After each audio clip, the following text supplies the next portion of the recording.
الحمد لله نحمده ونستعينه ونستغفره ونؤمن به ونؤمن به ونتوكل عليه ونعوذ بالله من شرور أنفسنا ومن سيئات أعمالنا من يهده الله فلا مضل له ومن يضلله فلا هادي له ونشهد أن لا إله إلا الله وحده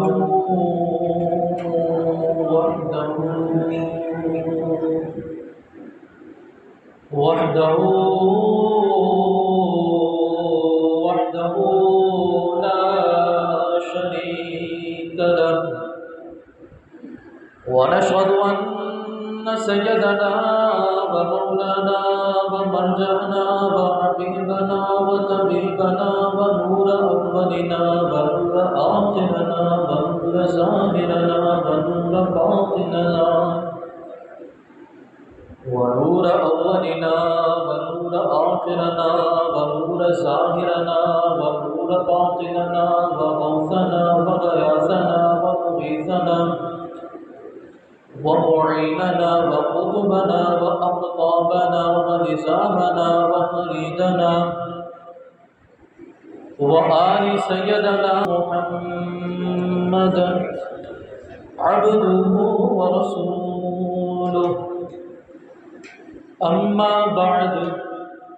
فأعوذ بالله من الشيطان الرجيم بسم الله الرحمن الرحيم قال الله تبارك وتعالى في القرآن المجيد والفرقان الحميد يا أيها الذين آمنوا اتقوا الله وكونوا مع الصادقين قال الله تبارك وتعالى في القرآن المجيد بعظمته إن الله وملائكته يصلون على النبي يا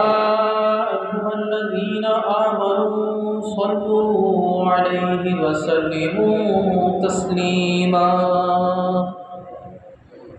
اللهم صل على سيدنا مولانا محمد معدن الجود والكرم وآله وبارك وسلم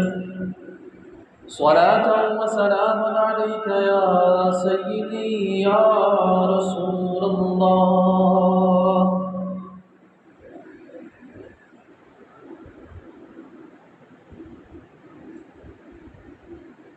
وہ جو نہ تھے تو کچھ نہ تھا وہ جو نہ تھے تو کچھ نہ تھا وہ جو نہ ہو تو کچھ نہ ہو وہ جو نہ تھے تو کچھ نہ تھا وہ جو نہ ہو تو کچھ نہ ہو ارے جان ہے وہ جہان کی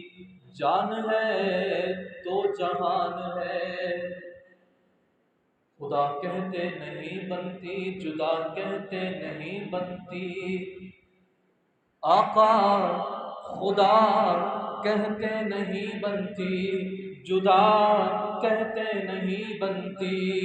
بس خدا پہ اس کو چھوڑا ہے وہی جانے کہ تم کیا ہو کیونکہ سرور کہوں کہ مالک و مولا کہوں تجھے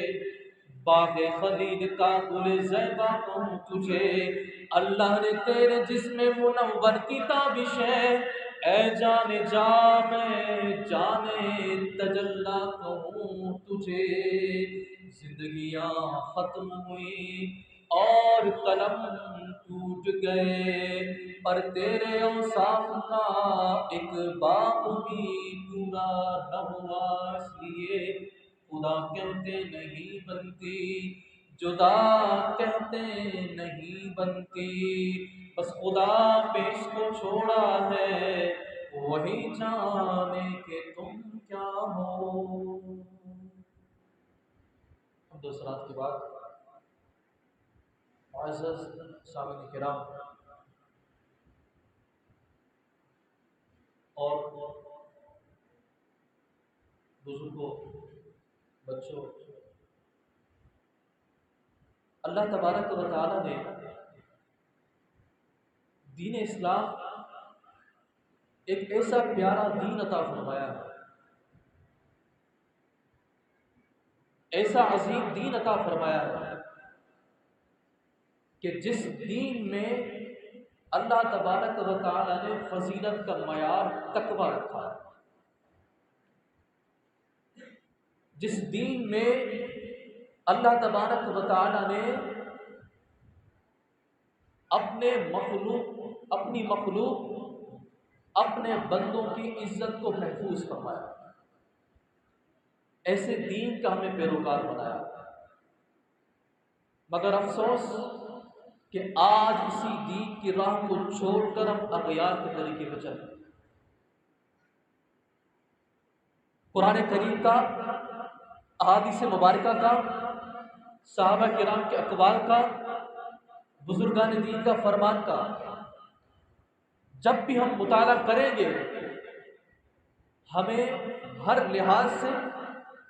ہر مقام پر، ہر پلیٹ فارم پر اللہ تبارک و تعالی کی دین کی سر بلندی نظر آئے گی، ایسا عظیم دین عطا فرمایا۔ ماہ ذوالحجہ ہم سے رخصت ہوا چاہتا ہے، اور اس ماہ مبارک میں ہم نے قربانی کی، سیدنا ابراہیم علیہ نبینا علیہ السلام کی اس یاد کو تازہ کیا، نبی کی سنت کو اجاگر کیا، آقا علیہ السلام کی سنت کو ہم نے زندہ کیا، اور عشاقان رسول نے اور اللہ تبارک و تعالی سے محبت رکھنے والوں نے اپنے مال کی قربانی دی، اور اس ماہ مبارک میں حج بھی کیا اپنے مال کے ذریعے، اور اپنے مال کے خرچ کرنے کے ذریعے قربانی بھی کی۔ تو یہ دین اسلام کی خوبصورتی ہی قربانی میں ہے، کیونکہ یہ دین ملا ہی قربانی میں ہے، یہ دین ملا ہی ہمارے جو بزرگان دین گزرے ہیں، جو صحابہ کرام گزرے ہیں، بالخصوص آقا و مولا اللہ کے محبوب صلی اللہ تعالی وسلم کے صدقے اللہ تعالیٰ نے یہ دین عطا فرمایا، اور کیسا خوبصورت دین ہے کہ جس کی انتہا بھی قربانی کا درس دیتی ہے، اور ان قریب ہم ماہ محرم الحرام سے ملنے والے ہیں۔ ماہ محرم الحرام کے تو کیا ہی کہنے، کہ جس میں اللہ تبارک و تعالیٰ نے اپنے محبوب کے اہل بیت اطہار کی قربانی کا اظہار فرمایا، قربانی کا ذکر فرمایا۔ اللہ تبارک و تعالیٰ نے اپنے محبوب سے وعدہ فرمایا۔ بات کو آگے بڑھانے سے پہلے نبی کریم علیہ السلام کی بارگاہ اقدس میں درود و سلام کا ہدیہ پیش کرنے کے لیے ایک روایت آپ کی گوش گزار کرتا ہوں۔ حضور علیہ السلام سے محبت رکھنے والے وہ آپ کی صحبت پائیں گے، آپ کے خوبی و برکات حاصل کریں گے، وہاں درود پاک پڑھنے والا ایک گناہ گار ادنا سا امتی بھی میرے محبوب علیہ السلام کو روز محشر قرب پائے گا، اور کثرت سے درود پڑھتا ہے روز محشر میں میرے سب سے زیادہ قریب تر ہوگا۔ تو محبت کے ساتھ ایک مرتبہ درود پاک پڑھیں، اللہم صلی علی سیدنا و مولانا محمد المعدن الجود والکرم وآلہ وبارک وسلم۔ صلاۃ و سلام علیک یا سیدی یا رسول اللہ صلی اللہ علیہ وسلم۔ تو آپ علیہ الصلوۃ والسلام کے نواسے امام عالی مقام نے اس قربانی کو پیش کیا اور ایسی قربانی دی کہ رہتی دنیا تک اسے یاد رکھا جائے۔ تو دین اسلام کا مہینہ آخر وہ بھی قربانی، اور دین اسلام کی ابتدا بھی قربانی سے ہوتی ہے، اور وہ ہوتی ہے نواز رسول صلی اللہ علیہ وسلم سے۔ تو اسی طرح ماہ محرم الحرام کی ابتدا اللہ تبارک و تعالیٰ کے محبوب علیہ الصلوۃ والسلام کے پیارے صحابی سیدنا فاروق اعظم سے بھی ہوتی ہے۔ جہاں اہل بیت اطہار کی قربانیاں ہیں، وہاں پر صحابہ کرام کی بھی قربانی ہے۔ یکم محرم الحرام، فاروق اعظم، مراد رسول۔ آپ کو مراد رسول اس لیے کہا جاتا ہے کہ اللہ تبارک و تعالیٰ کے محبوب نے دعا فرمائی، اے مولا یا عمر بن ہشام دے دے یا پھر عمر بن خطاب دے دے، کیونکہ دو عمر تھے۔ یاد رہے ابو جہل کا نام بھی عمر تھا، وہ بھی بڑا اپنے آپ میں اس وقت اپنی حلقہ احباب میں کفار میں مقام رکھتا تھا، لیکن اللہ تبارک و تعالیٰ نے عمر بن خطاب سیدنا فاروق اعظم رضی اللہ تعالیٰ عنہ کو یہ مقام عطا فرمایا کہ وہ مراد رسول بنے۔ تو ماہ یکم محرم الحرام چونکہ ان قریب ہے، تو اسی مناسبت سے ہم انشاءاللہ کچھ ہدیہ، کچھ عقیدت کے پھول فاروق اعظم رضی اللہ تعالیٰ عنہ کی بارگاہ میں پیش بھی کرتے ہیں۔ آپ رسول اللہ صلی اللہ تعالی وسلم کے خلیفہ دوم ہیں، دوسرے خلیفہ ہیں۔ چاروں خلفاء راشدین کا آپس میں محبت، اتفاق اور اتحاد ہم نے سنا ہے، جیسا کہ 18 ذوالحجۃ الحرام کو سیدنا عثمان غنی رضی اللہ تعالی عنہ کا یوم شہادت گزرا، تو وہاں پر بھی ہمیں یہ روایت ملتی ہے کہ عثمان غنی رضی اللہ تعالی عنہ ہیں اور فاروق اعظم ہیں۔ جو پچھلے جمعے ہم نے ایک واقعہ سنا تھا کہ نماز کا وقت تھا، تو فاروق اعظم نے کہا عثمان غنی سے کہ آپ پڑھائیے، انہوں نے کہا آپ پڑھائیے، آپ کا مقام آنا ہے۔ دونوں نے اپنے ایک دوسرے کی فضیلتیں گنوائی۔ تو صحابہ کرام ان کے درمیان یہ محبت ہوا کرتی تھی، اور ہمیں یہ بھی معلوم ہے کہ اللہ تبارک و تعالیٰ نے ہر صحابی سے اچھا وعدہ فرمایا، وعدہ حسنہ فرمایا ہے۔ قرآن نے اس بات کی گواہی دی۔ اللہ تبارک و تعالیٰ عالم الغیب والشہادہ ہے، اللہ تبارک و تعالیٰ ہر چیز پر قادر ہے، اللہ تعالیٰ کو ہر چیز کا علم ہے۔ اس لیے اللہ تبارک و تعالیٰ نے اپنے اولیاء کے بارے میں بھی پہلے خبردار کر دیا، اور محبوب کے صحابہ کے بارے میں بھی پہلے خبردار کر دیا کہ کہیں ایسا نہ ہو کہ تم ایک کی محبت میں اتنا آگے بڑھ جاؤ کہ دوسرے کو ڈیگریڈ کر دو، دوسرے کی شان میں ادنا سی گستاخی نہ کر بیٹھو۔ اس لیے رب نے فرمایا کہ میں نے ہر ایک سے، صحابہ کے لیے فرمایا، ہر ایک سے وعدہ حسنہ فرمایا، اولیاء کے لیے فرمایا کہ جو اللہ کے ولی ہیں، اللہ کے دوست ہیں، نہ ان پر کوئی غم ہے نہ انہیں کوئی خوف ہے۔ تو صحابہ کرام کے لیے بھی فرمایا، کیونکہ رب جانتا ہے کہ ایسے لوگ آئیں گے جو ان پر اعتراض کریں گے۔ اور احادیث میں رسول کریم علیہ الصلوۃ والسلام نے ارشاد فرمایا کہ ایک ایسا دور آئے گا، تاریخ کی کتابوں میں ملتا ہے کہ ایک ایسا دور آئے گا کہ لوگ میرے صحابہ کو گالی دیں گے۔ تو اللہ تبارک و تعالیٰ نے اپنے کلام میں پہلے سے ہمیں خبردار کر دیا، اور احادیث رسول میں اور صحابہ کرام کی آپس کی محبت کے واقعات میں ہمیں یہی بتاتے ہیں۔ ارے قربان جائیے، عمر فاروق اعظم تو وہ ہیں، آپ تو مراد رسول ہیں۔ آپ علیہ الصلوۃ والسلام نے دعا فرمائی، جب عمر آنے لگے تھے، ابھی 40 کا عدد پورا نہیں ہوا تھا، ابھی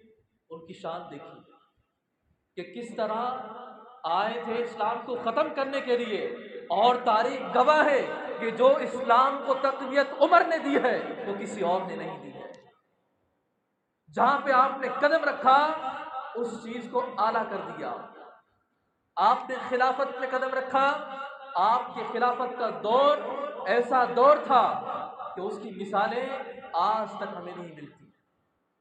آج بھی ہم فاروق اعظم رضی اللہ تعالی عنہ کے دور خلافت کو یاد کر کے اور اپنے دور جو حاضر دور ہے اس پہ روتے ہیں کہ کاش کوئی عمر بن خطاب جیسا خلیفہ مل جاتا، کوئی ان جیسی سیرت رکھنے والا مل جاتا۔ آپ آتے ہیں آپ کو قتل کے ارادے سے، آپ کو معاذ اللہ شہید کرنے کے ارادے سے کہ میں گویا 40 کا عدد پورا نہیں ہونے دوں گا، ان سب کو ختم کر دوں گا، میں ان سب کو ختم کر دوں گا۔ لیکن اب تبارک و تعالیٰ کو کچھ اور ہی منظور تھا، اللہ تبارک و تعالیٰ کی رحمت کو کچھ اور ہی منظور تھا۔ آپ آتے ہیں، یاد رکھیے چہرہ مصطفیٰ صلی اللہ تعالی وسلم میں وہ چاشنی ہے، چہرہ مصطفیٰ صلی اللہ تعالی وسلم کی قسم میرا رب قرآن میں کھاتا ہے، والضحیٰ میرے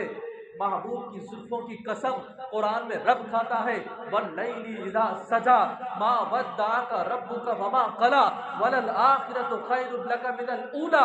ولسوف یعطیک ربک فترضی۔ اے حبیب تجھے تیرا رب اتنا دے گا کہ ساری مخلوق تو میری رضا چاہتی ہے، میں چاہتا ہوں تیری رضا، محبوب تجھے اتنا دیا جائے گا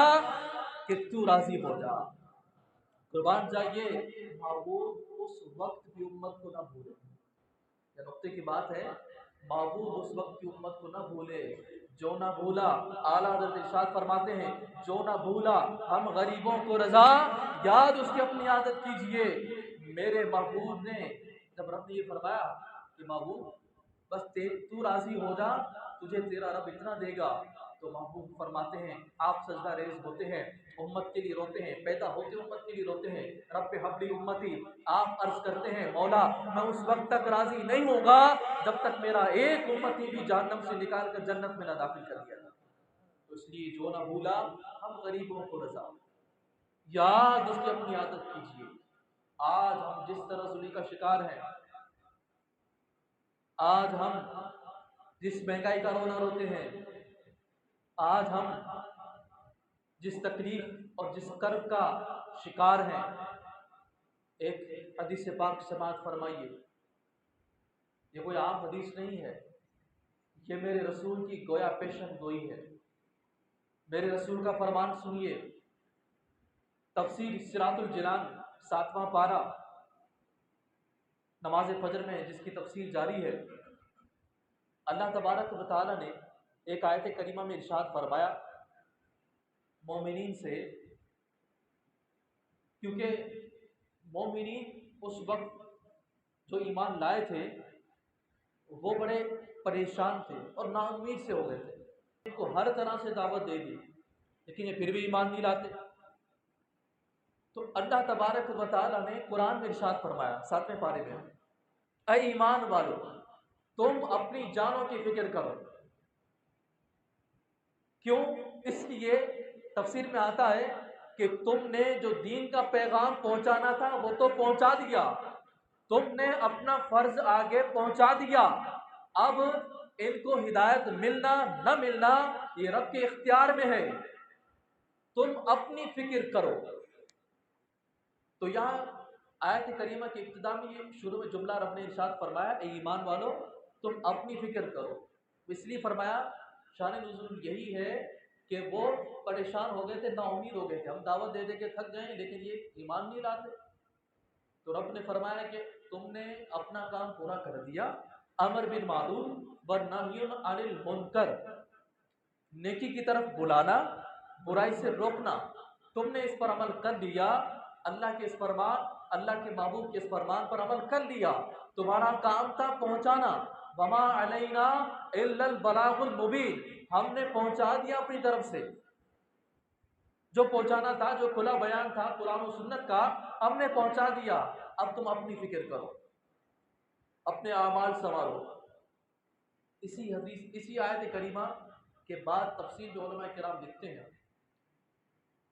ایک حدیث پاک لکھتے ہیں، 3 احادیث درج ہیں، اس میں سے ایک حدیث پاک ہے، غور سے سنیے گا اور دور حاضر کو یاد کیجیے گا۔ آج ہم بیٹھتے ہیں جگہ جگہ مہنگائی کا اور حکومت کا اور دیگر چیزوں کا ذکر کرتے رہتے ہیں، تو ان کے لیے حدیث پاک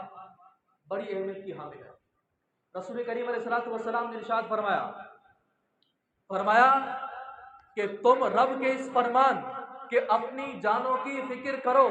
اے ایمان والو کہیں اس دھوکے میں نہ پڑ جانا کہ جہاں رب نے فرما دیا کہ تم اپنی جانوں کی فکر کرو اور کہیں یہ نہ ہو جائے جیسا کہ آج ہو رہا ہے کہ یا شیخ اپنی اپنی دیکھ کہ ہر کوئی اپنے آپ کو سنوارنے میں لگا ہے، ہر کوئی اپنے آپ کو بڑا نیک اور پاسا بنانے میں لگا ہے، ہر کوئی اپنے آپ کو بڑا عیش و آرام چاہنے والا اور عیش و آرام میں اپنے آپ کو رکھنے والا لگا ہوا ہے۔ کہیں تمہیں اپنی اس فکر میں مت لگ جانا کہ بس اپنی فکر کرنی ہے، دوسرے چاہے کہیں بھی چلے جائیں نیکی کی دعوت نہیں دینی ہے۔ اللہ کے رسول نے فرمایا کہ تم ہرگز اس دھوکے میں مت پڑ جانا کہ رب نے فرما دیا کہ تم اپنی جانوں کی فکر کرو تو بس اب نیکی کی دعوت نہیں دینی۔ آگے میرے رب کے محبوب نے آگے ارشاد فرمایا، میرے محبوب نے فرمایا کہ تم ضرور